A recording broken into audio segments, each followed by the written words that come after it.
Hello students, myself Arun Kumar Sharma, and today we will resume our theme 11, Rebels and the Raj, the revolt of 1857 and its representation. Question 1, mention the repression measures taken by Britishers after and during revolt of 1857. जो भारतीय जो सैनिक थे उनका repression दमन हुआ था, उनके साथ एट्रोसिटीज हुई थी रिवोल्ट 1857 के जब चल रहा था तब भी और उसके बाद भी। उसको एक्सप्लेन करिए। Before sending out troops to reconquer North India, the British passed a series of laws to help them quell the insurgency.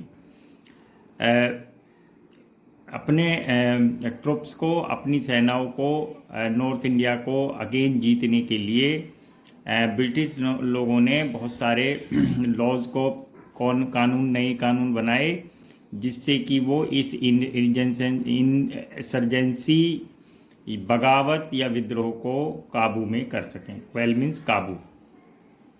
By number of facts passed in May and June 1857, not only was the whole of North India put under the martial law, और जो 1857 के मई और June month में जो law पास किए गए थे new laws, उसके अकॉर्डिंग पूरा जो नॉर्थ इंडिया था या उत्तर भारत था वो मार्शल लॉ मीन्स सैनिक शासन के अंतर्गत आ गया था। But military officers and even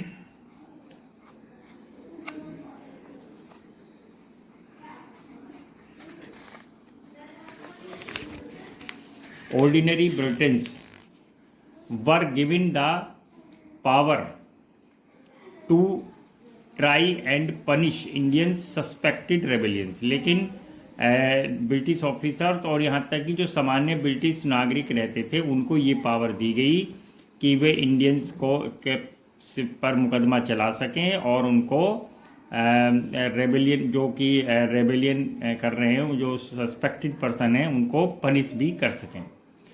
in other words, the ordinary process of law and trial were suspended and it was put out that rebellion would have only one punishment, death. और इस प्रकार जो एक सिंपल प्रोसेस थी law की कि पहले trial मुकदमा चलेगा, उसको सस्पेंड कर दिया गया, हटा दिया गया, एंड उसकी जगह ये निश्चित कर दिया गया कि जो भी अब रेबेलियन पकड़ा जाएगा उसकी सिर्फ एक पनिशमेंट होगी और वो होगी death.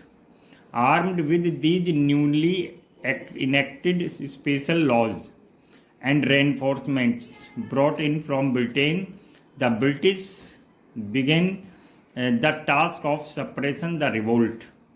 They, like the rebels, recognized the symbolic value of Delhi. Armed with these newly enacted special laws, अब ब्रिटिश के पास ये नए स्पेशल लॉ भी हो गए थे और ब्रिटेन से या इंग्लैंड से उनके पास काफ़ी सैनिक दल भी आ गए थे। इसके बाद उन्होंने टास्क ऑफ सप्रेसिंग, कुचलने का, दबाने का, वायलेंस का, मारने का, सजा देने का, ये सब टास्क शुरू किए जिससे कि रिवोल्ट को क्वेल किया जा सके, उसको अपने वश में किया जा सके या हटाया। And they like the rebels recognize the symbolic value of Delhi, और वो भी उन्होंने भी विद्रोहियों की तरह, रेबल्स की तरह दिल्ली को एक सिंबॉलिक वैल्यू प्रदान की। इसका मतलब ये है कि दिल्ली को वो भी उतना ही महत्वपूर्ण मानते थे, दिल्ली को जीतना, जितना कि दिल्ली पर कब्जा करना विद्रोही उसको आवश्यक मानते थे। The British thus mounted a two pronged attack. अब उन्होंने एक दो प्रोंग्ड मतलब दो दांतों वाला एक अटैक शुरू किया। One forced moved from Calcutta into north India and other from the Punjab which was largely peaceful to recover Delhi. इस प्रकार उनकी एक सेना जो चली, आर्मी बटालियन, वो चली कलकत्ता से नॉर्थ इंडिया की तरफ, और दूसरी पंजाब से चली। और ये पंजाब वाली जो फौज थी पीसफुल यानी शांति से आ रही थी, ये रास्ते में कोई भी फाइट वगैरह नहीं कर रही थी। और इन दोनों का ही सैनिक का जो एक एम था वो था to conquer Delhi. British attempts to recover Delhi began in earnest in early June, यानी ये जो उनके प्रयास थे अर्नेस्ट माने जल्दबाजी में ही उन्होंने अर्ली जून में ही शुरू कर दिए थे। But it was only in the late September the city was finally captured, लेकिन उनको सिटी को रिकैप्चर करने में सितंबर तक का टाइम लगा। The fighting and loss on both side were very heavy, दोनों तरफ बहुत फाइटिंग बहुत ज़बरदस्त थी, लड़ाई और लॉस और भी हो रहा था, यानी दोनों तरफ के आर्मी पर्सन में सैनिक की डेथ हो रही थी, सोल्जर्स मर रहे थे। One reason for this was the fact that rebel from all over north India and had come to Delhi defend the capital, और इसका एक कारण ये भी था कि दिल्ली में पूरी नॉर्थ इंडिया से सैनिक आ गए थे, सोल्जर आ गए थे, और वो दिल्ली को अपने कब्जे में, अपने ऑक्यूपेशन में रखना चाहते थे। इसके कॉन्ट्रेरी ब्रिटिश का जो सबसे पहला फोकस था वो था दिल्ली को दोबारा से रिकॉन्कर करना। Topic 2, in the Gangetic plain to the progress of British conquest was slow, लेकिन जो गैंजेटिक प्लान है यानी the land between the Ganga and Yamuna rivers, these are called the Gangetic plain या गंगा के मैदान में, वहाँ भी प्रोसेस बहुत स्लो थी। Explain these lines. Forces had to reconquer the area village by village, the country side and the people around were entirely hostile. इसका कारण ये था कि ब्रिटिश को हर गांव को जीतना था, यानी सभी विलेज में उनके खिलाफ रिवोल्ट था, रेबेलियन थी, इंसर्जेंसी थी, और लगभग लोग उनके जो विलेज के लोग थे उनके खिलाफ हो गए थे, उनके दुश्मन और शत्रु बन गए थे। As soon as they began their counter insurgency operation, the British realise that they were not dealing with a mere mutiny but an uprising that had huge popular support. जैसे जैसे उन्होंने अपने काउंटर इंसर्जेंसी ऑपरेशंस यानी बगावत या विद्रोह विरोधी अभियान शुरू किए, तो ब्रिटिश को ये समझ में आने लगा कि ये केवल एक म्यूटनी यानी ये ओनली रिवोल्ट ऑफ सोल्जर नहीं है, बल्कि ये एक broad based and popular uprising है, जिसमें कि आम जनता भी इन लोगों को सपोर्ट कर रही है। In Awadh for example a British official called for estimated that 3/4 of the adult male population was in rebellion। एक अनुमान लगाया गया था एक ऑफिसर के द्वारा अवध रीजन में, तो उन्होंने बताया कि जितनी भी अवध की मेल पॉपुलेशन थी उसका 3/4 पार्ट वो रिवोल्ट कर रहा था, विद्रोह कर रहा था। The area was brought under control only in March 1858 after protracted fighting, यानी एक प्रोट्रैक्टेड माने लंबा चलने वाले युद्ध के बाद इस पूरे कंप्लीट जो रिवोल्ट पर या रिवोल्ट को कुचला जा चुका गया, और पूरे एंटायर नॉर्थ इंडिया पर ब्रिटिश ने को रिकॉन्क्वर किया, और ये टाइम था March 1858। Next topic, the military used gigantic power, military power on the large scale to suppress the revolt of 1857, यानी मिलिट्री ने अपनी विशालकाय मिलिट्री पावर का बहुत अधिक मिलिट्री उन्होंने अरेंज की, कुछ ब्रिटेन से आई, बाकी इंडिया में थी, उसको साउथ इंडिया से भी कलेक्ट करके और फिर इसको सबको सप्रेस किया गया, यानी रिवोल्ट को। Explain these line, but this was not the only instrument they used, लेकिन उन्होंने केवल इसी का यूज नहीं किया। In large parts of present day Uttar Pradesh, where big land holders and peasants had offered united resistance. यानी जो उत्तर प्रदेश के में जो बिग और लैंड होल्डर थे, यानी जो जमींदार थे, और पीजेंट्स दोनों ही मिलकर उनके खिलाफ यूनाइटेड रेजिस्टेंस माने संयुक्त प्रतिरोध वो कर रहे थे। The British tried to break up the unity by promising to give back to the big landholders their estates। British ने ये प्रयास किया कि इनकी एकता ब्रोक हो जाए, टूट जाए, और इसके लिए उन्होंने प्रॉमिस किया कि बिग लैंड होल्डर्स को उनके स्टेट, उनकी ज़मीन, लैंड वापस दे दी जाएगी। Rebel and land holders were dispossessed and loyal rewarded. और जो रेबल लैंड होल्डर थे, जमींदार थे, उनको उनके डिस्पजेस माने उनके एस्टेट से, उनकी जमींदारी से हटाया गया, और जो लॉयल थे, जो उनके स्वामी भक्त थे, उनको रिवार्डेड यानी सम्मानित किया गया। Many land holders died fighting the British और they escaped into Nepal when they died of illness और स्टारवेशन। यानी बहुत सारे जो लैंड होल्डर थे वो ब्रिटिश के साथ लड़ते हुए मारे गए। कुछ लैंड होल्डर्स नेपाल में अपनी जान बचाकर चले गए, नेपाल में की तरफ एरियाज़ में, और वे वहाँ नेपाल में या तो बीमारी से मारे गए या कि स्टारवेशन यानी भूख से मारे गए। Topic for British pictures offer A veracity of image that they were meant to provoke a range of different emotions and reactions।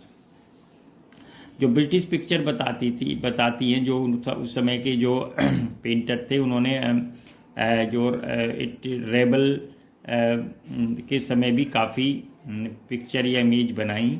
उससे ये होता था provoke A range of different emotions, क्योंकि इससे पता चलता है कि उनके ब्रिटिश के बहुत सारे इमोशंस थे और रिएक्शंस थे, और वो प्रोवोक यानी वे भड़क गए थे और वे गुस्से में थे। Explain these lines. Some of the pictures commemorate the British heroes who saved the English and repress the rebels.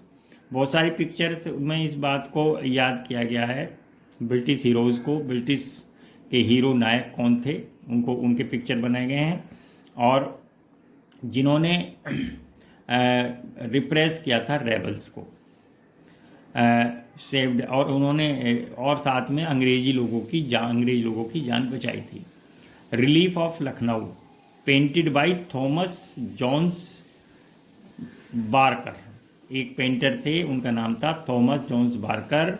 उन्होंने पेंट की थी एक पिक्चर, उसका नाम है relief of Lucknow. In 1859 is an example of this type when the rebel forces besieged Lucknow. जब rebel forces ने लखनऊ की चारों तरफ घेराबंदी कर रखी थी, और रेजिडेंसी जिसमें कि बहुत सारे अंग्रेज अफसर, उनके परिवार और मौजूद थे, उसकी घेराबंदी की थी, तो उस समय एक उन्होंने फेमस पिक्चर बनाई, उसका नाम था रिलीफ ऑफ लखनऊ।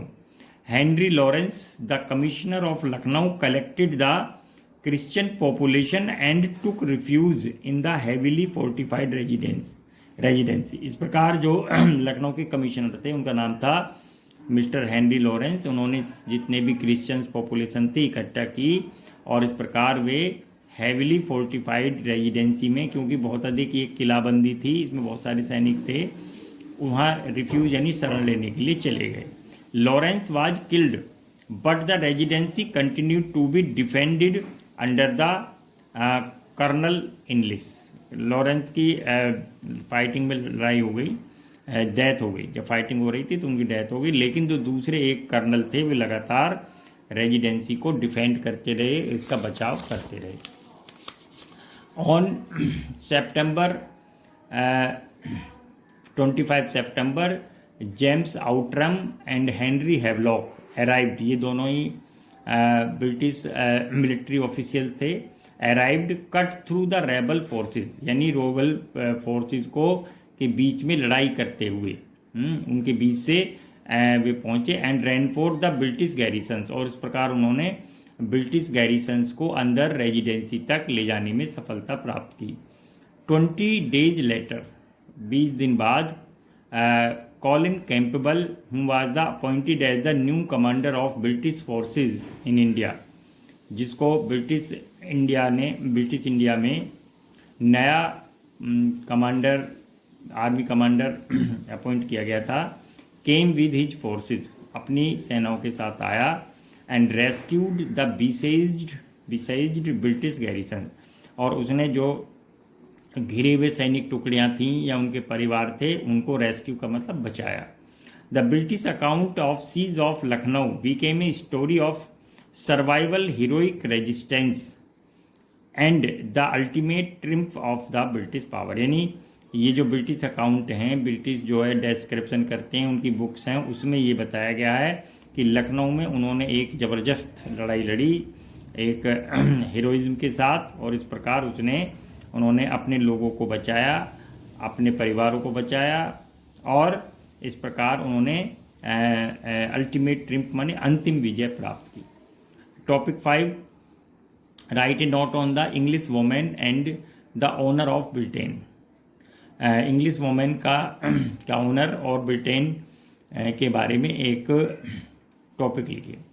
एक newspaper reports have a power over public imagination, they shape feelings and attitude to the events. जो इंग्लिश न्यूज़पेपर थे वो लगातार उसमें लगातार लोग अपनी कल्पना के हिसाब से और अपनी फीलिंग्स को भी वो एक्सप्रेस कर रहे थे, और जो इवेंट्स हो रही थी वो उसके प्रति भी अपने एटीट्यूड यानी व्यवहार को वो दिखा रहे थे। Inflamed particularly by the tales of violence against women and children, और सबसे ज़्यादा उनमें इस बात का डिस्क्रिप्शन था कि किस प्रकार इंग्लिश वुमेन और चिल्ड्रन के खिलाफ वायलेंस हो रही हैं, उसमें यानी उसकी कहानियों से भरी हुई न्यूज़ रिपोर्ट्स, एडिटोरियल, ये सब इंग्लिश न्यूज़पेपर्स में लंदन में, इंग्लैंड में छप रही थी। There were a public demands in Britain for revenge and retribution, और लोग ये डिमांड कर रहे थे ब्रिटेन में कि रिवेंज का मतलब इसका बदला और प्रतिकार लिया जाए। ये जो घटनाएं हुई हैं, इंग्लिश मारे गए हैं, उनके परिवार को मारे जा रहा है, तो उसका एक बदला लिया जाए। The British government was asked to protect the honour of innocent women, और ब्रिटिश गवर्नमेंट से ये कहा गया कि वे जो इनोसेंट वोमेन हैं उनको सम्मान को सुनिश्चित करें, एंड दस ensure the safety of helpless children, और जो हेल्पलेस चिल्ड्रन हैं, निशाए ऐसा बच्चे हैं, उनकी भी सुरक्षा सुनिश्चित करें। Artist expressed as well as shaped these sentiments, उन्होंने इन सेंटिमेंट्स को एक्सप्रेस किया आर्टिस्ट ने कार्टून के रूप में, पिक्चर के रूप में, through their visual representation of trauma and suffering, और इस प्रकार उन्होंने दिखाया कि कितना दर्द, कष्ट और पीड़ा और सफरिंग ब्रिटिश लोग या उनकी फैमिलीज़ वहाँ फेस कर रहे हैं। Thank you very much.